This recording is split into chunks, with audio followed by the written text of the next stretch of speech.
July. I'll be completely honest about that. The other is it blows my mind how people can't have a conversation. It eternally blows my mind that people just can't talk. And then we get it all through text and social media. That's how conversations go, that the art of an actual face-to-face conversation, a telephone conversation, God forbid that happen anymore, ever happen. That, out of all this stuff, that's what blows my mind the most, that people just can't have a conversation. Because other than that, I just chuckle at all of this, again, and say thank you, because camps are about ready to start in both NFL and college football. We can start going in that direction. To take that to a slightly another level, that might actually be a function in this particular case and going forward generationally. Yeah, oh, right? absolutely. These are people, yes. Even LeBron James, who's 32 is of a generation, and certainly a generation younger than these guys. I mean, the generation that your kids are and my kids are, they don't really have conversations. No, they do not. I mean, that's the art of that has sort of been lost. Even a phone conversation. At this point, my children consider texting to be a dated medium. They only correspond with their friends via Snapchat. Listen, I agree. I'll have a phone conversation every now and then with my daughter, Sydney, who's 20 to 22 years old. 21? She's 22. She's 22? Yeah. 22. Thanks. and 2 minutes into it, she'll, like, start to get aggravated at something because, like, we're talking. And I'll be like, okay, I'm gonna hang up and text you, okay? Because it just doesn't flow with them. People that generation could have a complete conversation in emojis, and understand absolutely everything they're saying. Blows my mind. It's amazing. But it is the reality of it. Yeah. Now, I don't think that accounts for this exactly. The LeBron-Kyrie thing is a couple of levels beyond that. Agreed. And the truth of the matter is, I don't really know what's going on, and maybe that's why I'm so fascinated. Does Kyrie want out because he just doesn't want to play in the shadow of LeBron anymore, or does he want out because he wants to get out while the getting is good because he can see after next year LeBron's gone and they're going to be awful and he doesn't have any confidence and they're probably not in the organization going forward, and they'll never trade him then. Hang on to him, yeah. And they'll still have one more year left on his deal at that point. I personally am very curious about the answer to that because I think it will inform a lot of things. I've always been under the impression that guys loved playing with LeBron, that LeBron's teammates, in some ways, unlike the other, if you look at the greats, Kobe Bryant's teammates, I think, found him very hard to play with. Michael Jordan's teammates definitely found him hard to play with. I've always been under the impression LeBron's teammates loved playing with him. Well, see, that again is where we don't know. One thing you do know is if you play with LeBron, you're just about guaranteed. I won't use your 100%, but you're pretty close to being guaranteed going and playing in the finals. But I don't know the insides of that. You start to hear the stories about the friends being able to go on the planes and others not. I don't know how much that affects people's grind on day to day, but what I do say, and I've said it and it's true, is there's a hierarchy everywhere. Yeah. Everywhere in every sport. To what level just depends on the player and the sport. So that's what I don't know the inside of that too. Yeah, we get to go to the finals, but when you're with the same group every single day more than your family, maybe some of it does get grating. Maybe and maybe now you're to the point I won a championship. I got to the top of the mountain. I'm 25 years old. I need to move on from this stuff. I don't know. I don't know. We're not there to the day because on the outside looking in, you would say, oh, my God, you play with LeBron, you're going to the finals, you have a chance for a championship. Who wouldn't love that? Well, you know what? We're not in the day-to-day. And the day-to-day is obviously the reality of not what we see sitting back saying, wow, what a rosy, great picture that must be. Correct. And it isn't as though he hasn't been a star also. Right. Like, yeah, LeBron's the star of the team. Yeah, it's LeBron's team. But Kyrie his star has only risen completely exponentially since LeBron's arrival. Everyone knew Kyrie Irving as the number one pick, and he was a good young player and developing before LeBron got there, but he's on terrible teams. He wasn't a major star. And then LeBron gets there, they're in the finals every year, and now he is a superstar. So it's also not as though he's not been able to flourish, brand-wise and all of that. And it's got to be tough. The only star better than you on your team is the greatest player in the game today. Right. I mean, that's either good or it's bad. Like, exactly. Everyone wasn't meant to be Scottie Pippen. Scottie Pippen, and I know I keep repeating this over the years. I mean, I was there to watch this. Scottie Pippen, there were many times he didn't love it. There were many times he didn't love just always being number two. But he recognized the value of it, and he was generally good with it. Now, moving on, to use the analogy you just used about star treatment, I'd love to hear about some examples of that you saw during your career. Because what I remember was, in those days, players didn't take games off. There was no resting during games. No. But Phil would give guys practices off. So if they had 3 games in 4 nights, Scottie Pippen and Michael Jordan wouldn't practice. Mm-hmm. Horace Grant, who's the next guy in line, would get furious. Right. Who's the next guy in line? He was furious. Wait a minute. I should be with them. So the line is drawn. That had been drawn by Phil, and Horace didn't like it. And so now maybe Kyrie thinks there were some lines being drawn on the wrong side of him. Did you see that happen? Well, I mean, you just kind of you just naturally see it. Guys will get a preferential treatment. Guys can bring other guys around more than others. When you were playing? Where I'd be in a position where I wouldn't feel like I could ask that.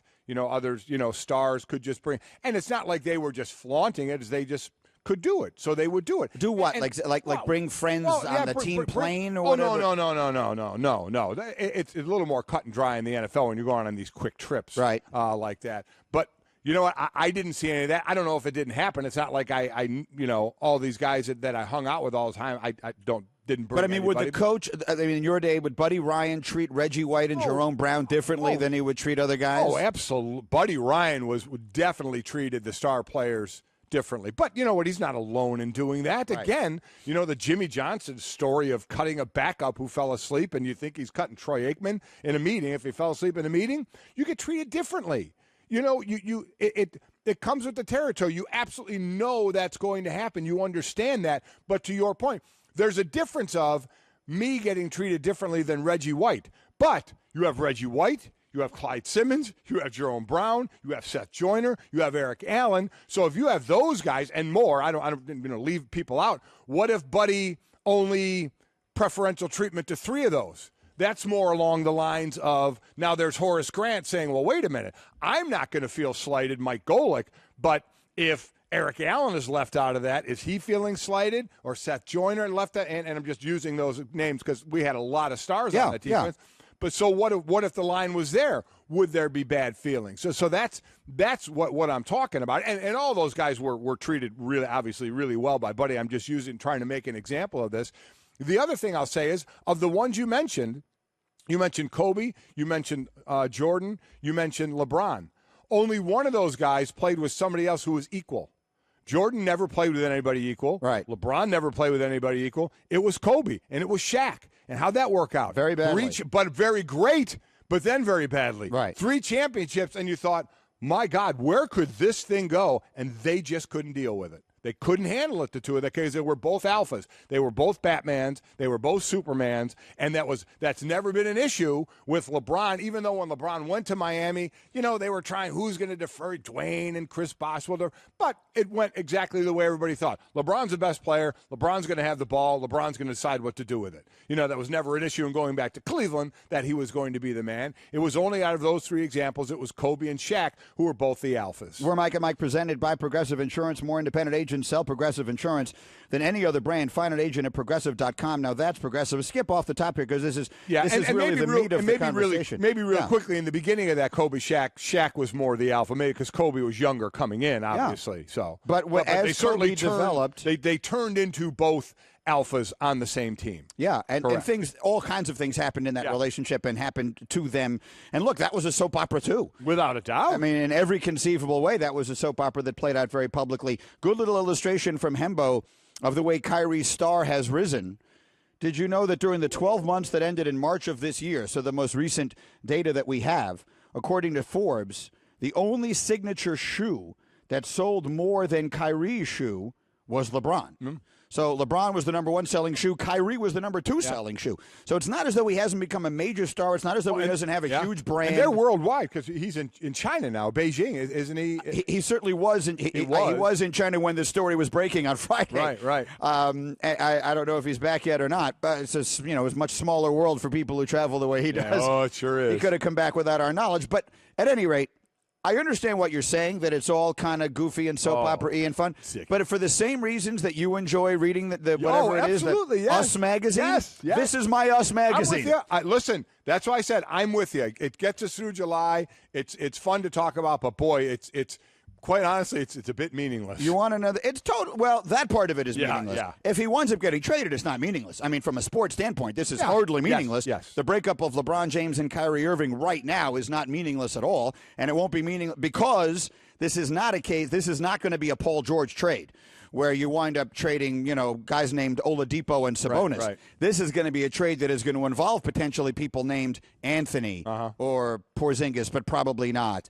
Or major names. Like you got people in Phoenix reassuring Josh Jackson he's not going to get traded.